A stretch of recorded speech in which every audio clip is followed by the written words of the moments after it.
اور ہم کیوں اللہ پر بھروسہ نہ رکھیں حالانکہ اس نے ہم کو ہمارے دین کے سیدھے رستے بتائے ہیں، اور جو تکلیفیں تم ہم کو دیتے ہو اس پر ہم صبر کریں گے، اور اہل توکل کو تو اللہ ہی پر بھروسہ رکھنا چاہیے، اور جو اپنے پروردگار کی خوشنودی حاصل کرنے کے لیے مصائب پر صبر کرتے ہیں اور نماز پڑھتے ہیں، اور جو مال ہم نے ان کو دیا ہے اس میں سے پوشیدہ اور ظاہر خرچ کرتے ہیں اور نیکی سے برائی کو دور کرتے ہیں، یہی لوگ ہیں جن کے لیے عاقبت کا گھر ہے، یعنی ہمیشہ رہنے کے باغات جن میں وہ داخل ہوں گے، اور ان کے باپ دادوں اور بیویوں اور اولاد میں سے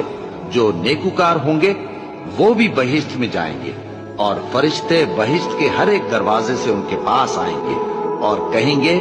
تم پر سلام ہو، یہ تمہاری ثابت قدمی کا بدلہ ہے،